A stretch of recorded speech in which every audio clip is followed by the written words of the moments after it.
Welcome back to Fired Up Garage. We are up here in the Smoky Mountains, and we're doing a quick review for you on this Stowaway2 Cargo box that we've got on the back of the Durango here. It's in my family, it's in my blood. For 100 years we've been firing them up. So we'll start out right here. This box is lockable, and you can see that it has kind of a combination here. This is the latch.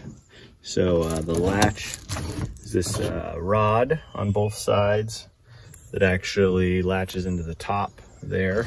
So a pretty substantial latching system, and then it's got a key lock underneath that so you can lock it out so that people can't open that.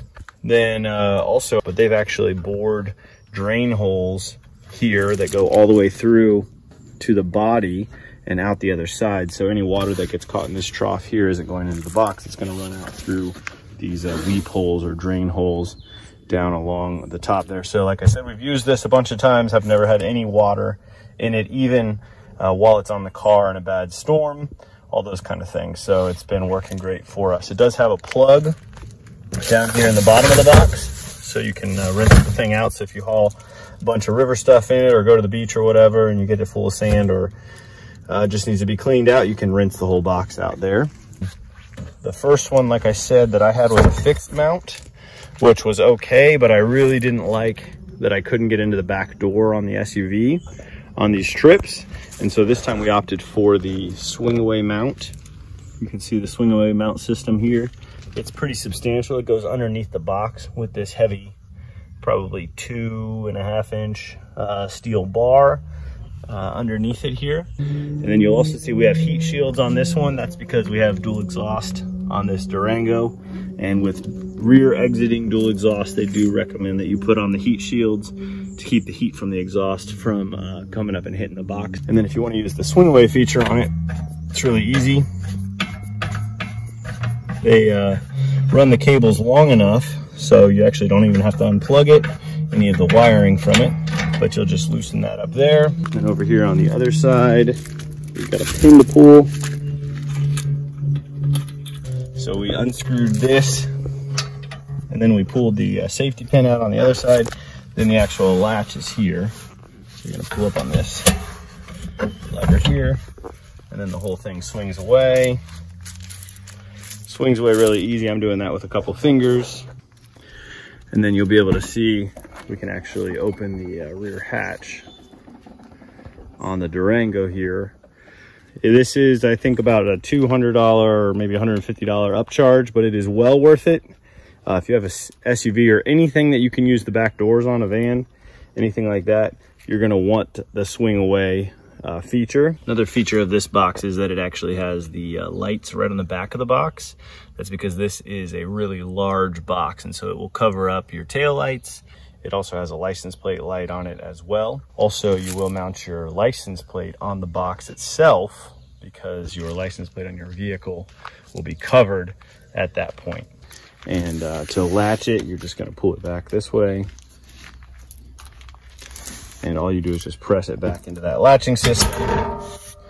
Then you're gonna tighten this bolt here, and then drop the pin in from the other side. So real easy to swing it out. You can do it in probably 30 seconds or less. Makes it really nice to get into that back door as well. It does have handles here on the side of the box so you can carry it. We actually made a cart for this one because, as you can see, it's kind of a large box, so we store it in one of our sheds. We made a cart for it so that we can set the whole thing on a cart and just roll it around in the driveway and back to the place where we store it. There you can see the cart that I made for this. You can't really carry this box by yourself, except for maybe a couple feet if you really need to. It's big, heavy, awkward. So I designed the skid so that that metal frame sits directly on top of the skid. And then usually I throw one strap over it, just a ratchet strap over it, strap it on there, then I can wheel it around. I store it in one of the sheds. And you do need some tools to get this on and off, so we keep a bag with the crescent wrench in there to take off the hitch tightener. Also in there we keep a couple of screwdrivers because you do have to move your license plate onto the box when you're using it. And we just keep all that stuff handy here so we don't have to go look for it every time, and take it with us on the trips. And one more thing to consider here, we got the locking hitch pin. This one just uses a little barrel key.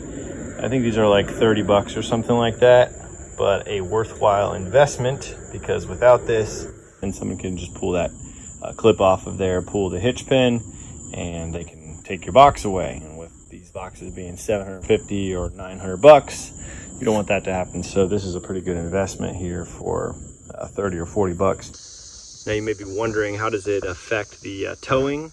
Do you feel it back there? Do you feel any wind or turbulence from the box? Do you feel the weight back there? We haven't noticed any of that.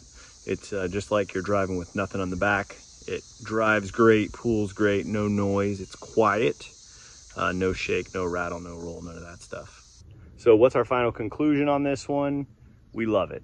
Highly recommended. If you're looking for a cargo box, definitely consider the Stowaway 2. We love this one, and I think you'll love it as well. Keep firing them up.